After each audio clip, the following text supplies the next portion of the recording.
실로에서 모였던 이스라엘 모든 백성들이 여호수아를 중심으로 하나님이 주시고자 했던 약속의 땅 가나안 땅을 이제는 제비 뽑아 그림으로 그려서 이제 분배했던 것을 우리 지난 시간 살펴보았습니다. 이 모든 기업 분배의 제일 마지막 순서에 레위 지파들의 기업 분배를 소개하고 있습니다. 오늘 봉도하신 말씀 이전에 나타난 내용들인데요. 읽지는 않겠습니다만은 제가 짧게 설명을 드리면 맨 마지막으로 레위 지파가 기업을 분배받아요. 본래 하나님께서 레위 지파에게는 기업을 주지 않으셨죠. 그러니까 어떻게 합니까? 12지파에서 각기 자기들의 좋은 어떤 성읍들과 밭 이런 것들을 내어주도록 한 거예요. 그러니까 레위 지파는 어느 지역에 한정된 것이 아니라 12지파에 흩어져서 살게 되는 것이죠.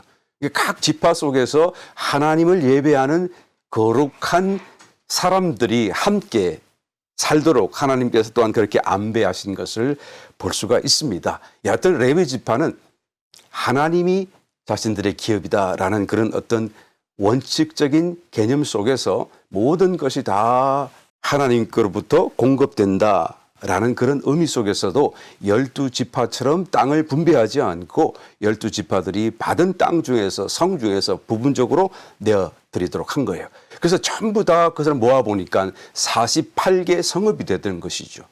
12지파가 준 것을 다 모으니까. 그래서 48개 성읍은 각 12지파에 다 흩어져 있어요. 그런데 그 48개 성읍 가운데서 6개 성읍은 특별히 따로 또 구별해 두게 합니다. 왜요? 그것이 바로 도피성이라는 것이죠. 도피성. 그러니까 도피자를 위한 성읍이다라는 그런 도피성으로서 이제는 따로 6개 성읍을 특별히 배치해 두는 것을 보게 됩니다. 요단강 동편의 3곳, 요단강 서편의 3곳 이렇게 해서 지도를 한번 준비해 봤는데요. 여러분 한번 보실까요? 요단강 동편이라고 하면 여러분 벌써 아시죠? 로벤, 갓, 므낫세 반지파가 먼저 기업으로 이제 땅을 차지한 곳입니다. 그곳에 3곳, 이게 제일 위에 골란이라고 하는 지역, 그 다음에 길랏 라못, 그 다음에 벳셀. 이름도 여러분 그 의미가 매우 독특합니다. 그렇죠? 골란이라는 그 이름 자체가 망명이라는 뜻이 있고요. 길랏 라못이라는 뜻은 아주 높은, 가장 높은 이런 뜻이 높은 곳에 있다라는 거예요. 벳셀이라고 하는 것은 요새다 그런 말이에요. 이게 6개 이 성읍의 이름이 매우 독특합니다. 사실은 알고 보게 되면 전부가 다 이제는 정말 도피성이신 그리스도와의 관계 속에서 하나님이 백성들에게 또 특별히 도피하는 백성에게 베푸시는 관계 속에서 베푸시는 그런 은혜의 어떤 모습들을 설명하는 단어 같아요. 그다음에 서편의 3곳은 어떻습니까? 게데스라고 하는 그 성읍이 있죠. 이 의롭다는 뜻이에요. 세켐 이 말은 어깨라는 뜻이죠. 어깨. 아주 중요한 지역이죠. 세켐. 헤브론 이것도 아주 중요한 지역이죠. 유명하고요. 교제라는 그런 의미예요. 이 모든 6곳인데가 다 정말 의미가 깊고 또 그 도피성 자체가 이제는 그리스도와의 관계 속에서 하나님이 어떤 모습으로 은혜를 베푸시고 축복하시는가라는 것을 벌써 알게 짐작하게끔 하는 그런 이름을 가진 곳이 참으로 아주 처음부터 이름을 새로 주신 것이 아니라 처음부터 정해져 있던 이름을 이제는 딱 나누었는데 그렇게 되어진 거예요. 다 이것이 하나님의 전지하신 지혜 속에서 준비된 하나의 모습이 아닐까 생각이 되어집니다. 그리고 그 지도를 보시게 되면 그 도피성 6군데가 이스라엘 12지파의 그런 기업 가운데 각기 분배되어 있지만 서로 이제 아주 이게 뚝뚝뚝 잘 떨어져 있어요. 간격이 아주 잘 떨어져 있어요. 그래서 어디에서든지 저 성읍을 가는 데는 하룻길을 넘지 않을 수 있는, 그러니까 32km 안에 있는 위치에는 위로 가든 아래로 가든 그런 지역으로 6군데 나누어져 있는 것을 보게 됩니다. 그래서 부득이하게 도피성으로 피해서 도피해야 될 어떤 백성이 생기게 되면 무조건 다 하루길 이내에 도착할 수 있는 거리에 도피성이 위치하고 있는 것을 보게 되죠. 또 실제로 하나님의 엄중한 명령이기 때문에 이스라엘 백성들은 그 말씀을 지키기 위해서 도피성으로 가는 길을 폭을 14m로 만들어두고 그 폭 가운데 있는 길을 잘 닦아두어서 항상 관리를 했다고 그렇게 기록에 남아 있어요. 그리고 가는 길에 그냥 가던 사람이, 도망하던 사람이 막 정신없이 딴 길로 가지 않도록 그 길도 잘 닦여져 있지만 팻말도 잘 붙였어. 미클라트. 도피성이다, 도피처다. 이라는 미클라트라는 이게 히브리 말로 큰 글씨로 가는 길 목마다마다 이렇게 세워두어서 이제는 원하는 자들마다, 필요한 자들마다 도피성으로 실수하지 않고 어렵지 않게 그 방향을 따라서 갈 수 있도록 안내판까지도 설치해 놓았다라는 것을 알 수가 있어요. 왜 도피성을 세워 놓으신 것일까요? 구약의 그 이스라엘의 율법에는 고의로 사람을 살인을 했던, 아니면 실수로 사람을 살인을 죽이게 되었던, 여하튼 그 죽게 된 사람의 부모나 친척이나 연고자가 그 살인자를 무조건 쳐서 죽이면 그거는 그냥 정당한 거예요. 죄가 되지 않습니다. 왜? 생명은 생명으로, 이는 이는, 눈은 눈으로 하는 엄중한 하나님의 법이 그들의 법이고 신앙이었기 때문에요. 그러니까 하여튼 죽였기 때문에 그 죽임에 대한 어떤 값은 죽인 자, 피를 흘린 자의 생명으로는 외에는 갚을 길이 없는 거예요. 그러니까 그냥 무조건 그가 어떤 의도로 죽였든지, 그냥 고의든지 실수로든지 하여튼 죽였다고 그러면 그냥 그를 죽여도 그건 무죄고 그는 정당한 것이다 라는 것을 볼 수 있죠. 그래서 사실은 엄격하게 그 살인죄를 이게 처단하고 또 그런 살인을 방지한다는 차원에서도 그것이 정말 필요할 수도 있는 것이지만, 필요한 것이기도 하지만, 그러나 실수로 살인한 자를 어떤 면에서는 보호도 해야 되지 않겠어요. 그래서 이 보호하기 위한 법적 도구로서 고의가 아닌 실수로 사람을 죽이게 된 사람을 얘는 보호하기 위한 피난처로서 이 도피성을 만들어서 제공하게 되었다라는 것이죠. 영적인 의미로는 어떤 뜻일까요? 신약 성도가 얘는 신약 성도로서 구원의 완전을 향해서 가난 정복을 위해서, 완전 정복을 위해서 나아가는 도중에 어떤 과실로 인해 한 사람도 낙오자가 생기지 않기를 하나님이 바라시는 것이죠.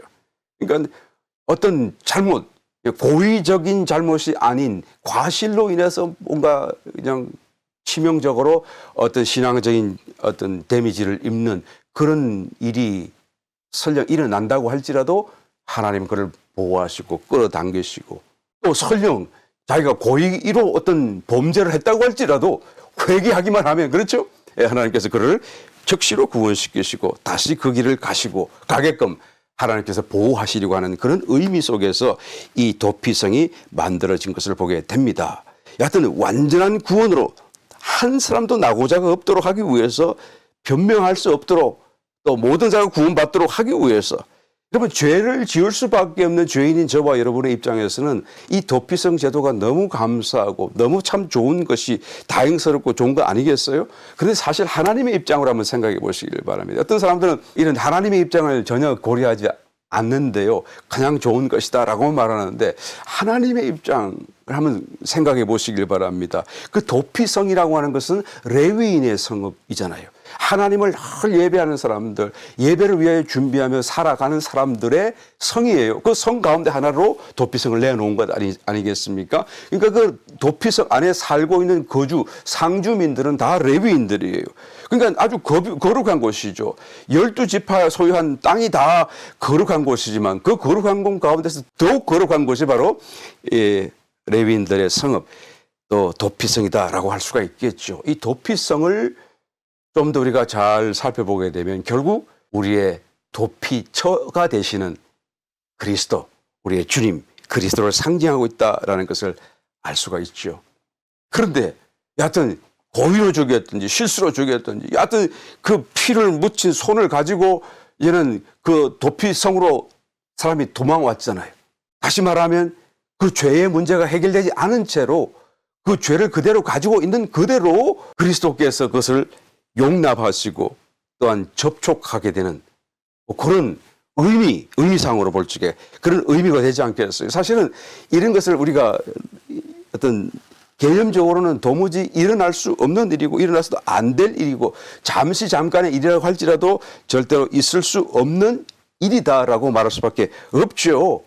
하나님은 그러실 수가 없잖아요. 거룩하신 분이 이 죄를 어떻게 용납하시겠어요? 저를 어떻게 그냥 가까이 끌어안고 그냥 계시겠어요? 할 수가 없어요. 그런데 하나님의 사랑은 이보다 더 크셔서 이런 불가능해 보이는 사건도 가능하게 만드신다라는 것이 도피성 제도고 사건이다라는 것을 우리는 이해할 수가 있습니다. 많은 사람들이 정말로 사랑하고 또 암송하고 또 심지어는 찬송가 가사 속에도 잘 나타나는 그 시편 144편 2절 말씀, 여호와는 나의 요새 사랑 인자 산성이고 나를 건지시는 나의 방패 나의 피난처가 되신다라고 하는 이런 고백, 그죠? 참 좋은 말씀이고 영적인 체험 속에서도 정말 아름답고 정말 풍성한 은혜의 어떤 그런 체험 간증이라고 할 수가 있겠는데요. 사실은 도피성으로서 우리가 주님 안에 들어가 있는 것 자체는 물론 하나님이 허락하시는 일이긴 합니다만 우리가 거기서 영원히 앉아 있어서는 안 되고요. 반드시 어쩔 수 없는 상황 속에서 어떤 면에서는 하나님의 어떤 괴로움을 우리가 한번 생각해 보아야겠죠. 거기 머물러서는 안 되는 거예요, 사실은. 예. 이게 영적인 체험이고 우리가 정말 아름답고 좋은 체험일지라고 할지라도 하나님이 나의 요새가 되시고 나의 피난처가 되시고 나를 둘러싸시는 산성이 되시고 나를 보호하시는, 정말 그래요. 하나님 그렇게 하시잖아요. 그렇지만 사실 그 자리에 계속하여 우리가 머물러 있어서는 안 되는 거라는 것을 우리 알아야 되는 것이죠. 이 도피성의 개념으로서 그냥 거기서 더 이제는 모든 문제가 해결되고 이제는 더 나아가야 돼요. 더 나아가야 되는 길이 뭐죠? 가나안 정복이고 완전한 구원의 길로 가는 거예요. 그 길을 가는 과정 속에서 뭔가가 예기치 않게 일어난 거예요. 그럴 때 주님 우리를 돌보시고 낙오되지 않도록 우리를 감싸주시는 것이고 원수의 공격으로부터 우리를 막아주시는 거예요. 그래서 이 144편 2절 말씀도 찾아보게 되면 다윗이 골리앗을 이긴 후에 썼던 그런 기도문이다라고 기록되어져 있거든요. 무슨 말씀입니까? 청년 시절에 10대 청년 시절에 그런 어떤 체험, 영성 그런 것을 지금 기록한 거예요. 그러니까 거기서 머물러서는 안 되겠죠. 더 성장해야 되겠죠. 더 성숙하고 더 앞으로 나아가야 되겠죠. 여기가 좋사오니 하고 눌러 앉아서 있어서는 안 된다는 거예요. 아무리 좋을지라도, 아무리 그 영광, 아무리 그 체험이 좋을지라도 거기에서 가만히 있어서는 안 된다라는 거예요. 특별히 도피성의 개념, 이런 개념 속에서는 우리가 피난처가 되고 요새가 되고 그러고 그냥 좋다 하고 있어서 안 돼요. 우리가 거기서 얼른 나와야 돼요.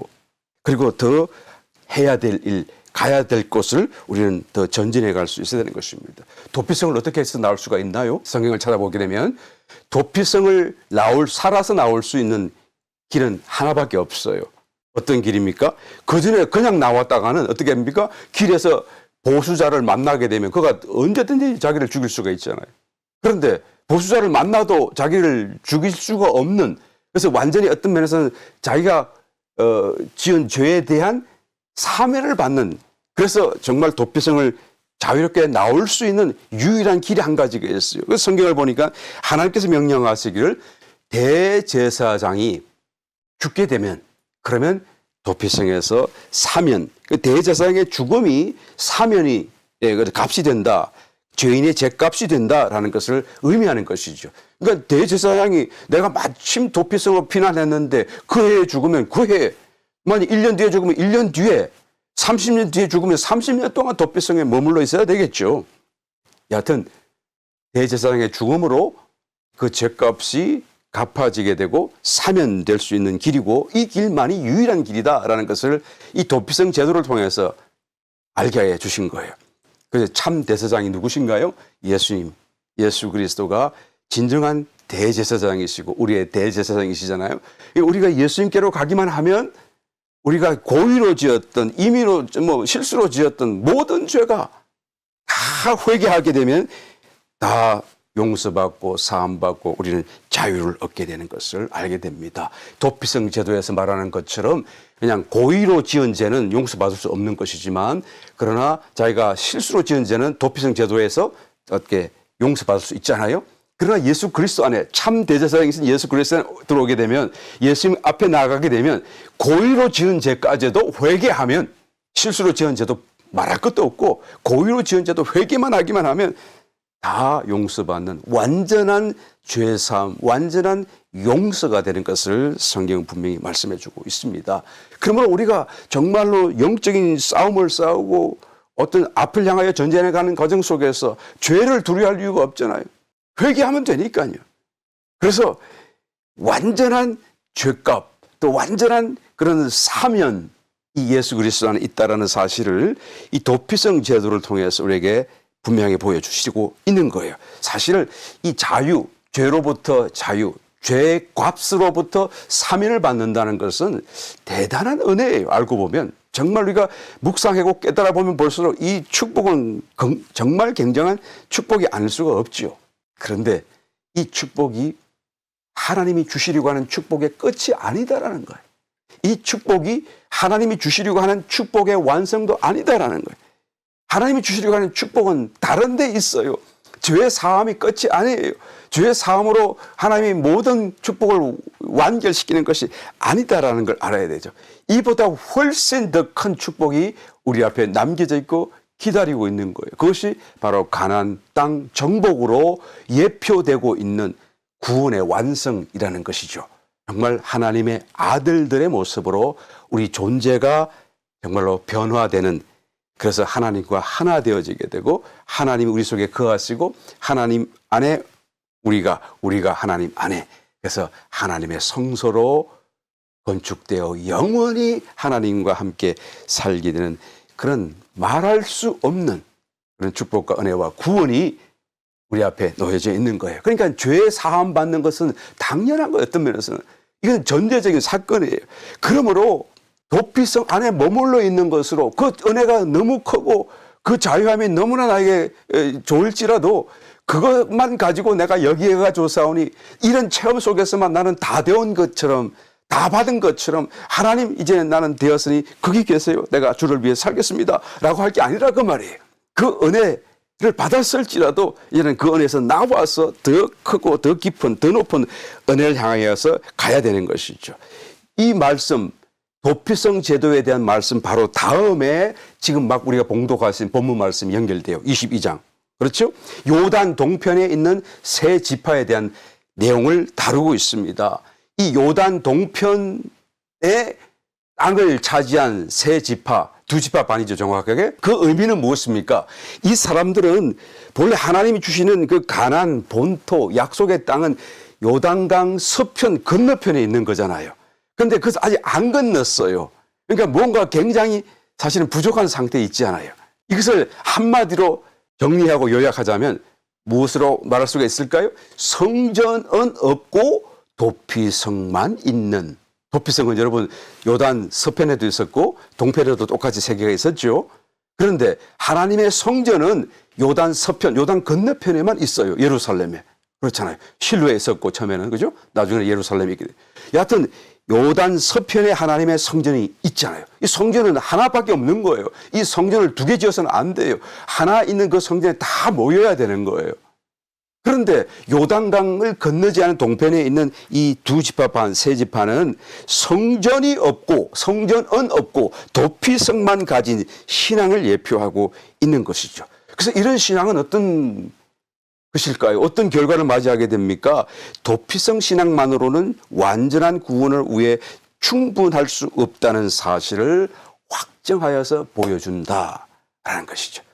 르우벤 지파, 요단 동편, 특별히 그 사해 동편, 사해 옆으로 동쪽에 있는 그 땅, 길앗 평지예요. 아주 좋은 목초지죠.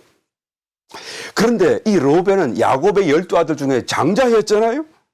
그러니까 그런 정말 신앙의 욕심을 가져 써야 될 그런 위치, 하나님이 주신 천혜의 어떤 그런 신분에 있었던 사람이에요. 그러니까 하나님이 장자로 그걸 출생케 했으니 그가 신앙적인 욕심만 가지고 있다고 한다면 다른 일 아무것도 안 해도 가만히만 있기만 해도 어떻게 합니까? 하나님의 축복을 두 배로 받고 모든 것을 다 계승받는 그런 천혜의 위치와 신분에 있었던 사람이잖아요. 하나님의 축복이 저절로 계승될 위치에 있었잖아요. 그런데 이 르우벤은 어떻습니까? 하나님의 말씀과 약속에 대해서는 조금 민감하지도 않고 그렇게 어떤 면에서는 쉽게 여기고 자기 눈에 보기 좋은 것들, 자기 생각에 그냥 가지고 싶은 것을 따라 살아간 그런 사람의 모습이에요. 그러니까 요단강을 건너기도 전에 분명히 건너야 된다는 걸 알고 있음에도 불구하고 너무나 분명한 하나님의 말씀임에도 불구하고 건너기 전에 눈에 보이는 좋은 목초지, 제일 먼저 보이는 그 목초지가 나에게 좋다, 나에게 주세요. 그리고 그 목초지를 저희가 선택하여 거기 살게 되었던 거 아니겠습니까? 정말 어떤 면에서는 신앙적으로 볼 적에는 참 어리고 안타까운 모습이 아닐 수 없죠. 그 다음에 갓 지파는 어떻습니까? 요단 동편 그 위에 이제는 사해가 아니고 갈릴리 동편에 있는 그 평지였는데 그 평지는 바산 지역이죠. 바산이라고 하면 굉장히 울창한 그런 숲과 비옥한 땅 이런 걸 딱 연상하는 지역이에요. 여기는 밑에 아래 길랏 지역도 좋은 목초지만 여기는 더 좋은 목초지고 더 좋은 땅이에요. 특별히 돌이 없어요. 돌이. 그러니까 이스라엘 성지를 순례해 보신 분들은 알겠지만 정말 돌 많잖아요. 가는 데마다 다 치니게 돌이고 그래서 그냥 언제든지 돌을 던져서 사람을 이렇게 심판해 죽일 수 있는 그런 성경적인 무대 자체가 온 나라에 다 가는 곳마다 돌이 있어요. 돌조각 있고 큰 돌, 작은 돌 다 있어요. 그런데 이 돌이 있으면 농사가 지을 수 없잖아요. 그런데 이 바산 지역은 돌이 없는 정말 좋은 비옥한 땅이었던 거예요. 풍요로움과 기름짐의 상징이 되는 땅이었죠. 그 갓 지파가 그 땅을 덥석 잡은 거예요. 그 다음에 므낫세 반지파는 그 지파가 반반 나누어졌잖아요. 요단 동편 땅을 차지하는 사람도 있고 아니야 하고 건너갔던 사람도 나머지 반도 있는. 그러니까 한발 교회, 아니 한발 성도가 되는 거겠죠. 한발 성도, 한발은 세상, 한발은 약속. 하나님 말씀, 교회에 결주고 있는 그런 신앙의 모습에 다 안타까운 사람들이에요. 사실 하나님의 백성이고 하나님의 축복을 가장 많이 받을 수 있는 그런 여건 속에 있었던 사람이었음에도 불구하고 지파들이 있음에도 불구하고 그들의 욕심, 그들의 신앙적인 어리석음 이런 등등의 모습들을 통해서 요단 동편의 자리를 잡고 남게 되는 거예요.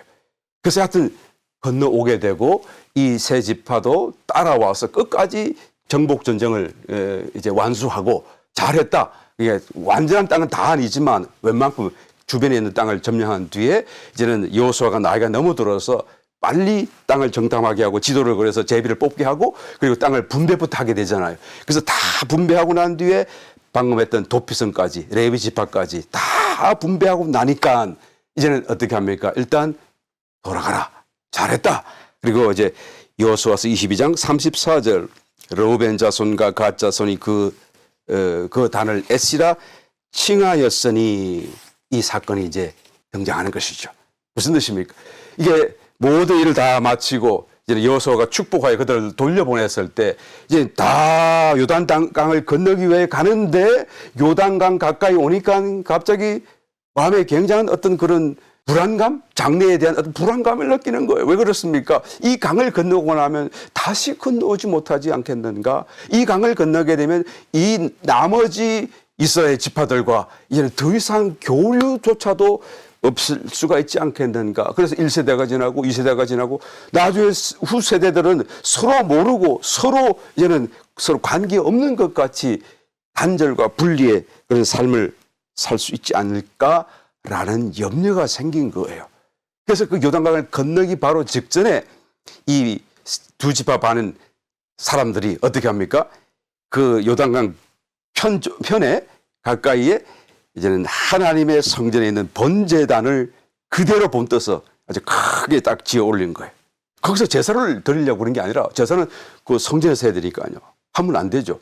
왜 그럼 여기서 지었습니까?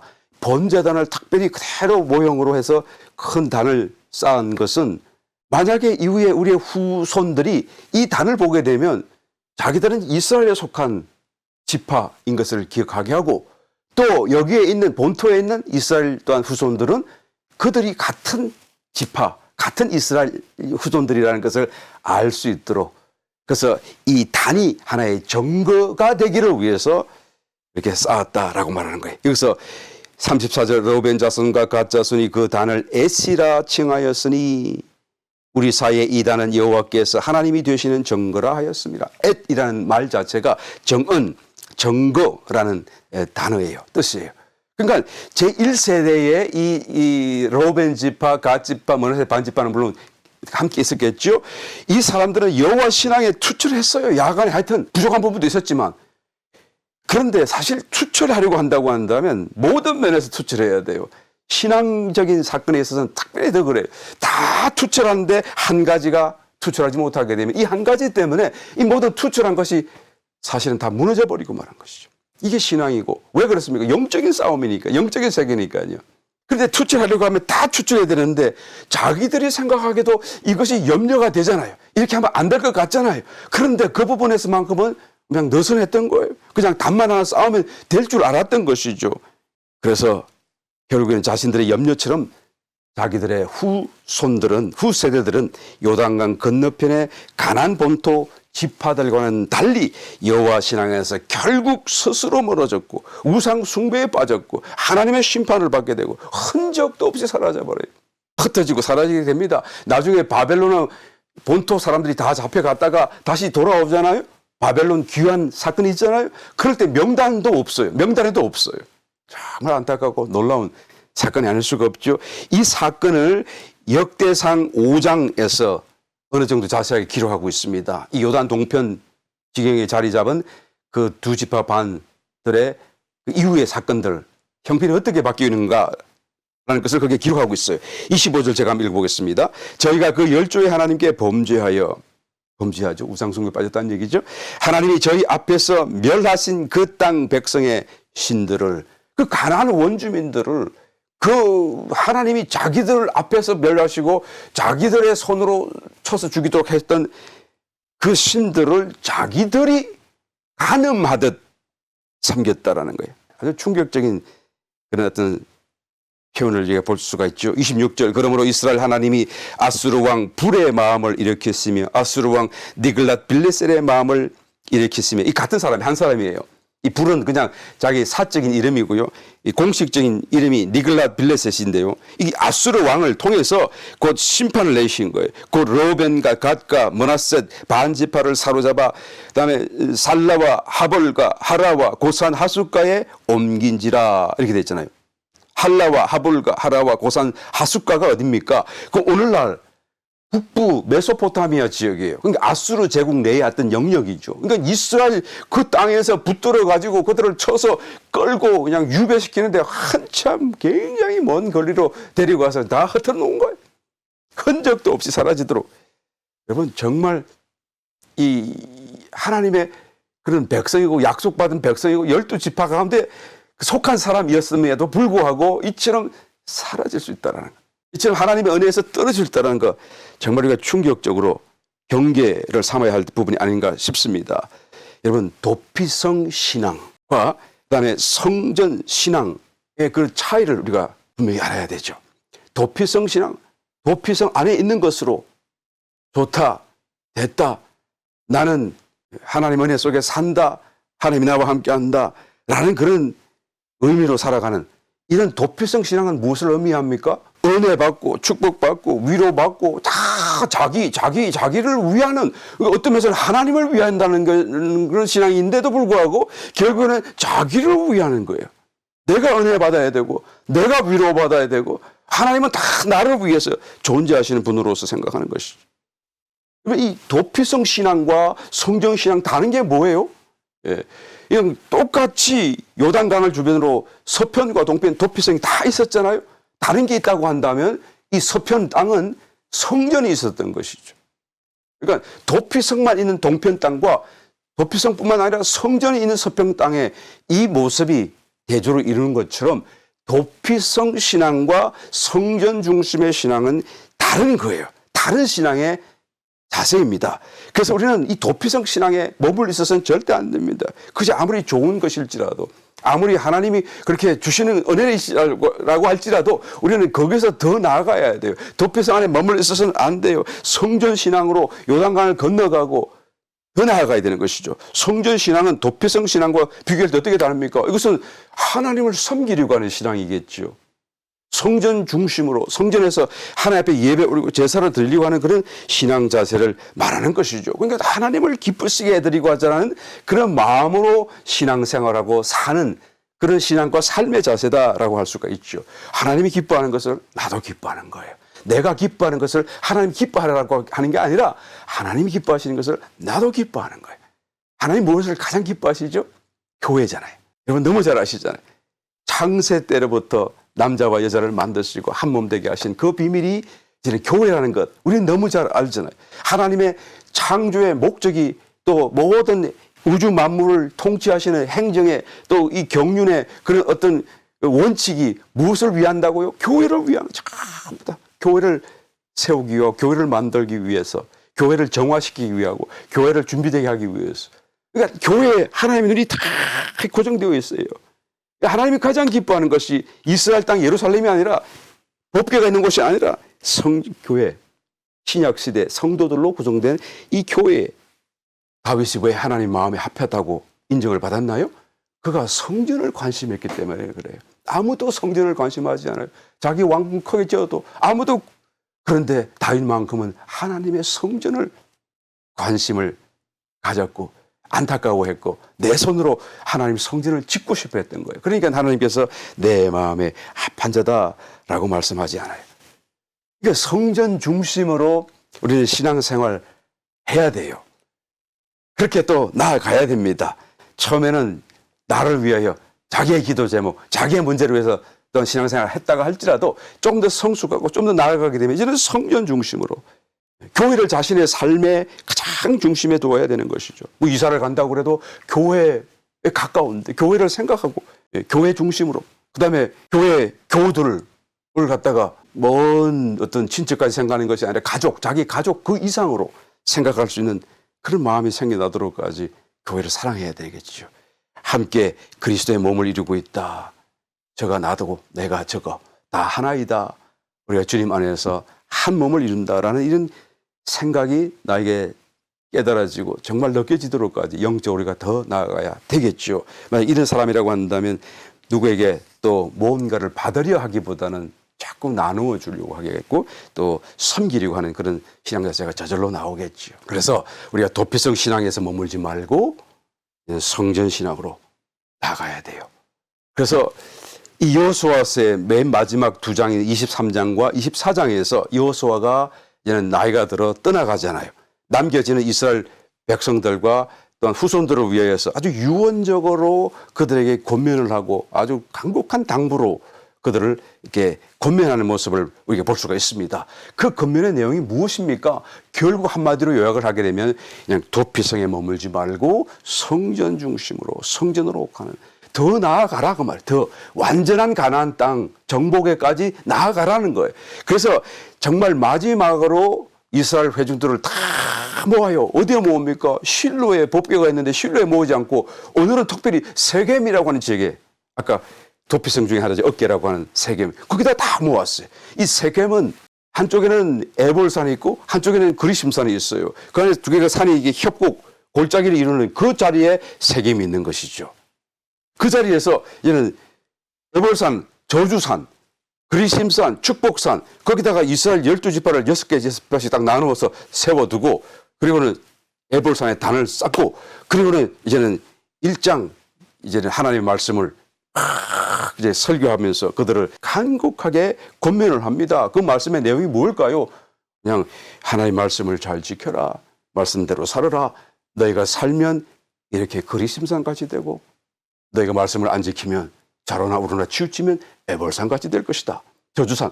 실제로 이 에볼산이 그냥 민둥산이래요. 민둥산. 제가 한번 성지순례 가서 봤는데 보니까 그냥 바위산이고 돌산이고 나무도 하나도 없고 그냥 완전히 민둥산이에요. 그런데 바로 옆에 있는 그리심산은 그냥 숲이 그냥 이렇게 무성한 야 어떻게 그렇게 차이가 있을 수 있을까? 바로 같이 있는 옆에 있는 산인데도 불구하고 그래서 이것을 저주산이라 그러고 이것을 축복산이라고 얘기하잖아요. 그러니까 이스라엘 지파 사람들이 그 자리에 모여서 있는 것만으로도 굉장히 시청각적으로 분명한 그런 어떤 메시지를 받았을 것입니다. 잊을 수 없는 그런 메시지, 가장 강력한 메시지. 벌써 하나님 말씀대로 안 살면 이렇게 되고 살면 이렇게 된다라는 그래서 세겜에 딱 모이게 해서 에볼산. 물론 하나님이 모세에게 그렇게 하라고 명령하셨던 말씀을 순종했을 뿐이겠지만 그럼에도 불구하고 이것이 정말 얼마나 강력한 시청각적인 그런 인상 깊은 교훈이 되었는지 모르는 것이죠. 그럴 때 여호수아서 23장 11절 말씀에 여호수아가 아주 독특한 말씀을 하는 것을 볼 수가 있습니다. 하나님을 사랑하라. 당연한 말씀이겠죠. 그런데 어떻게 사랑하는가? 그러므로 스스로 조심하여 너희 하나님 여호와를 사랑하라라는 거예요. 아니 하나님을 사랑하고 뜨겁게 사랑하고 막 이렇게 될 것 같은데 스스로 조심하여 사랑하라. 하나님을 사랑하는 길 가운데 조심하여 하는 이 길이 매우 중요하다라는 거예요. 특별히 그리심산같이 하나님의 완전한 축복으로 가는 그 길, 가나안 정복으로 가는 그 길을 위해서도 하나님을 사랑해야 되는데 그 사랑하는 길 가운데 조심해, 스스로 조심하는 것이 매우 중요한 부분을 차지한다. 저는 모르긴 몰라도 이 여호수아의 마지막 유언적인 설교 가운데 이 구절이 가장 강력하고 모든 것을 요약하는 말씀이다라고 말씀을 드리고 싶어요. 조심해야 돼, 스스로. 그게 하나님을 사랑하는 길이래요. 무엇을 조심하는 것이죠? 그 다음 말씀이 금방 나옵니다. 가나안 원주민들을 조심하라는 거예요. 23장 12절 너희가 만일 퇴보하여 너희 중에 빠져남아있는 이 민족들을 친근히 하여 더불어 혼인하며 핏자 왕래하면 정령이 알라. 너희 하나님 여호와께서 이 민족들을 너희 목전에서 다시는 쫓아내지 아니하시리니 그들이 너희에게 올무가 되고 덫이 되고 너희 옆구리에 채찍이 되고 너희 눈에 가시가 되었어. 너희가 필경은 너희 하나님 여호와께서 너희에게 주신 이 아름다운 땅에서 멸절하리라. 이 아름 땅에 왔는데 아름다운 땅 가나안 땅에 다 들어왔는데 이 땅 안에서 멸절을 한대요. 이런 일이 있을 수 있을까요? 여기까지 왔는데 그런데 할 수 있다고 얘기하잖아요. 에볼산 같이 살면 말이에요. 하나님 말씀을 떠나서 살면 말이에요. 하나님을 사랑하지 않으면요. 근데 사랑하는 가운데 어떻게 하라고요? 특별히 조심하라. 스스로 조심하라. 뭘 조심하라? 가나안 원주민들의 교통을 조심하라. 여기까지 왔는데 우리가 신앙이 이렇게 성장했는데 우리가 몇십 년을 수고하며 이와 같이 달려왔는데 우리 교회도 정말 잘 달려가시는 분들도 계시지만 여기까지 왔지만 여기서 머뭇거리는 분도 몇 분 계셔요. 내가 보기에 너무 마음이 안타까워요. 저는 목회 담임자로서 굉장한 책임을 느낍니다. 기도하고 있고 내년부터는 분명히 달라지라고 분명히 믿습니다만 여하튼 이까지 왔는데 조금만 더 가면 되는데 조금만 더 바로 그 문턱에 와 있는데 거기서 멈칫멈칫하고 있는 그런 분들이 있어요. 마태복음 13장에 씨 뿌리는 자의 비유로 주님이 말씀하셨잖아요. 그래서 가시떨기 밭을 말씀을 하시는데 이 가시떨기 밭에 뿌려진 말씀은 여러분 얼마나 뿌리도 깊이 내렸고 쑥쑥쑥 자라고 이거 얼마나 정말 잘 됐는지 몰라요. 그런데 마지막 결실 부분에서 막혀버리는 거예요. 다 외형도 있고 모양도 있고 준비도 되어 있는데도 불구하고 밑으로 뿌리도 내려졌음에도 불구하고 마지막 부분에 막혀 있는 거예요. 얼마나 안타까운지 모르죠. 예. 여러분 30배, 60배, 100배 열매 맺는 그 땅은 여러분 좋은 땅이에요. 그 열매가 30배 작을지라도 이 가시떨기 밭하고는 또 비교할 수 없는 것이 아니겠습니까? 우리는 한 걸음 그럼 더 나가야 돼요. 그런데 그것을 막는 게 뭐라고요? 가나안 원주민들이다라는 거예요. 그래서 조심하여 너희 하나님을 사랑하라 라는 이 말씀 정말 우리 마음속에 깊이 새겨야 할 내용들이 아닐 수가 없습니다. 영적인 의미 속에서 이 가나안 원주민들이 뭡니까? 갖가지 죄의 유혹들, 우리 마음속에부터 본래부터 있었던 내가 예수님 믿기 전부터 있었던 그런 내 마음속에 있는 욕심들, 그런 죄의 유혹들 아니겠어요? 사도 요한일서 2장 15절에서 이와 같이 분명히 말합니다. 이 세상이나 세상에 있는 것들을 사랑지 말라. 누구든지 세상을 사랑하면 아버지의 사랑이 그 속에 있지 아니하니 이는 세상에 있는 모든 것이 육신의 정욕, 안목의 정욕, 이생의 자락이니 다 아버지께로 쫓아온 것이 아니요 세상으로 쫓아온 것이라. 그러니까 세상의 모든 그런 죄의 유혹은 세 가지 요약할 수 있습니다. 첫 번째 육신의 정욕. 육체 이거 대라 먹어라 먹으면 안 되는데 자꾸 먹게 하잖아요. 몸이 커지고 결국에는 그냥 병들고 육체의 요구라는 것은 우리 너무 잘 알잖아요. 그러니까 정말 하나님의 그런 어떤 신앙적인 길을 가기 위해서는 육체를 자기 자신의 육체를 그런 요구를 반대도 하고 거절도 하고 그 육체의 그런 요구를 다 꺾을 수는 없을 필요한 것이 있을 수 있잖아요. 그러니까 어느 정도 밥도 먹어야 하고요. 이게 감소시키는 어떤 면에서 자신의 몸을 스스로가 불편하게 만드는 그런 연습이 필요해요. 영적인 훈련이죠. 그게 육체를 통한 연습이지만 사실은 영적인 훈련과 연결되는 거예요. 금식하는 이유가 뭡니까? 바로 이런 이유에서 하는 것이죠. 수도원에 들어가는 수도사들에게 요구되는 몇 가지 아주 중심적인 그런 조건 속에 불편함을 감수하기를, 불편한 것을 즐거워하는 그런 어떤 마음을 가진 자가 되어야 된다는 거예요. 일부러 말이에요. 그냥 간단하게 할 수 있는 일도 그냥 일부러 좀 더 불편하게 만들어서 그 일을 하는 그 이유가 뭐죠? 결국 자기 육신의 요구를 거절하고 그리고는 영적으로 더 예민해지려고 하는 그런 하나의 영적인 훈련이 되기 때문에 그런 것이죠. 그 다음에 안목의 정욕, 마음에서 일어나는 욕심들, 이생의 자랑, 세상 사람들이 자랑하는 것들. 그러니까 믿는 사람들은 세상 사람들이 자랑과는 다른 자랑이 있어야 되고 다른 자랑이 돼야 되겠죠. 갈라디아서 보게 되면 사도 바울이 그렇게 말씀하죠. 너희 자신을 돌아보라. 너희 자신들에게 자랑할 것이 있다. 저 세상 사람들에게 없다. 너희들에게 있다. 그게 뭐냐? 세상이 너희를 향하여 십자가를 졌고 또 너희가 세상을 향하여 십자가에 죽은 것이다 라고 얘기하잖아요. 그러니까 세상적으로 내가 끊어진 것이 우리에게 있는 자랑이고 세상 사람들에게 없는 것이다. 그래서 사도 바울이 하는 이 자랑이라는 개념은 정말로 영원한 세계 속에서 자랑이잖아요. 이게 눈에 보이는 세상이 끝나는 순간 이거는 아무것도 아니었던 것이 드러나잖아요. 그러니까 영적인 세계를 보고 너희가 가진 그 자랑이 진짜 자랑이다. 너희에게만 자랑할 것이 있다.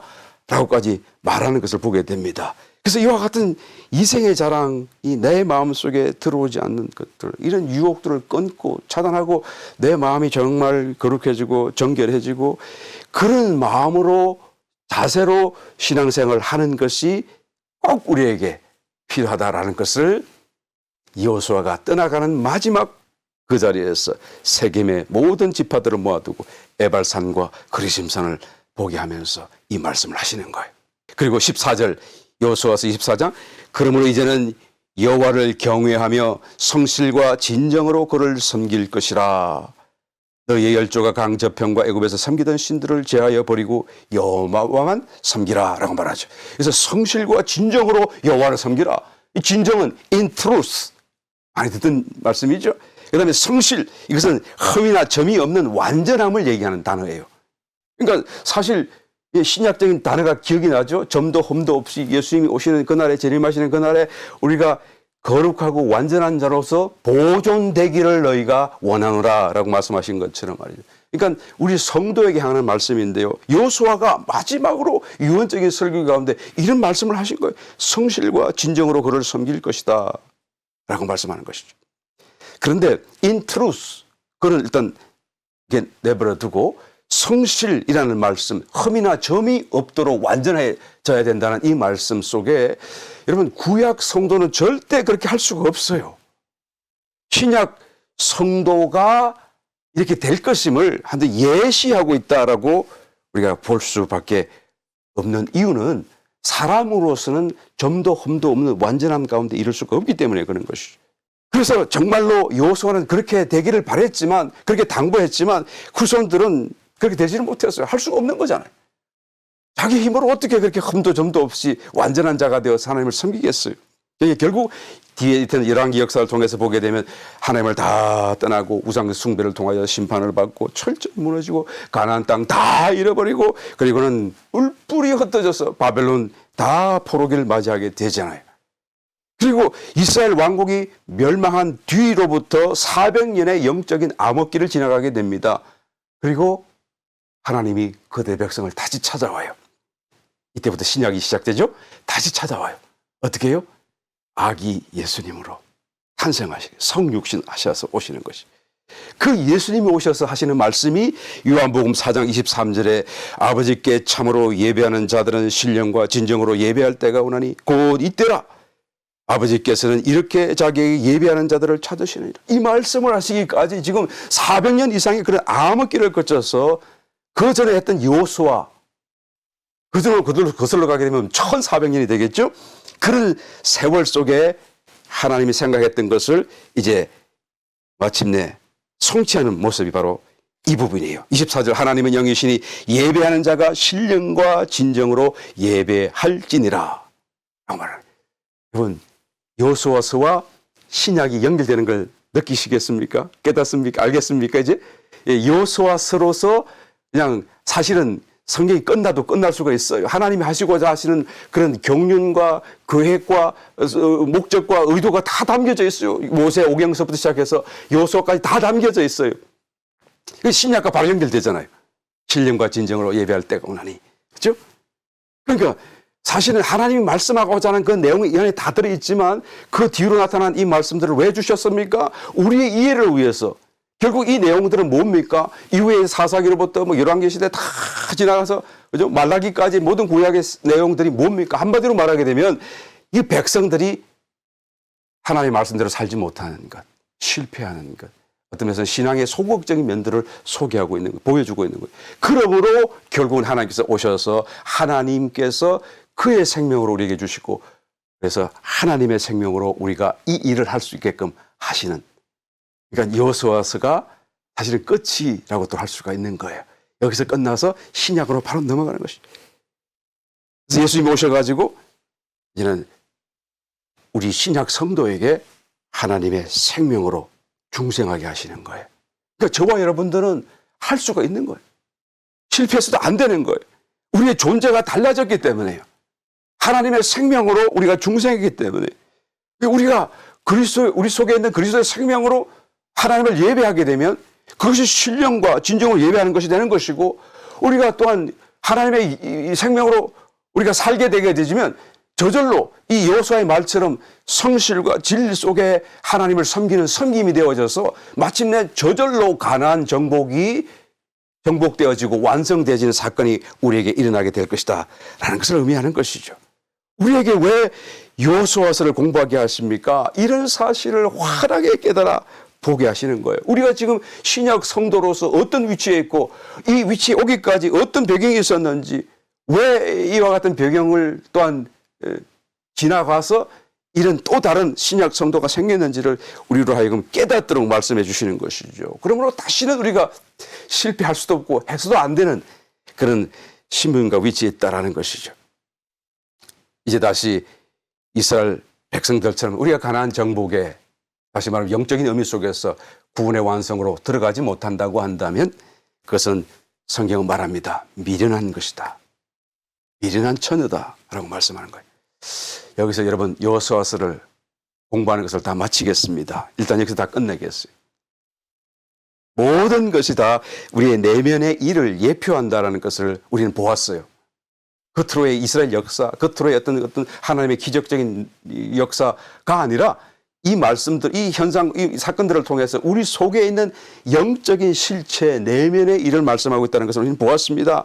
그러나 아직도 아주 세세한 부분까지 다 우리가 나누지는 못했고 살펴보지는 못했어요. 요단 동편에 그 아모리 왕, 시온과 옥이라는 왕, 왜 그렇게 특별한지, 왜 그렇게 자주 언급하시는지, 그것이 도대체 무엇을 의미하는지, 또 나에게는 무엇이 되어졌는지, 또 왕벌을 먼저 보내신다고 하셨는데 그 왕벌은 나에게 무엇인지, 가나안 7족속들이 실제적으로 나에게는 무엇인지, 나에게 있어서 여리고성은 무엇인지, 또 그 다음 아이성은 무엇인지, 이런 모든 것들이 여러분 정말 우리 개별적인 체험 속에서 깨달아져야 되고 또한 그것이 아멘 되어져야 될, 또 우리가 정말 살펴야 될 실제적인 여호수아서의 말씀이다라는 것을 우리가 보게 되는 것이죠. 말씀을 맺으면서요, 이런 것은 저와 여러분의 개인적인 체험 속에서, 영적인 체험 속에서 더 깊이 깨달아 가시기를 권면해 드립니다. 여호수아서를 기도하면서 다시 한번 읽으시고 성령이 조명해 주심을 통해서 우리 내면의 가나안 정복의 그 길이 확실히 보여지고, 그렇구나 우리가 자로도로도 치우치지 않고 그 길로 곧장 가서 주님 오시는 그날에 우리가 잘했다 칭찬받는 저와 여러분 다 되시기를 예수님 이름으로 축원합니다.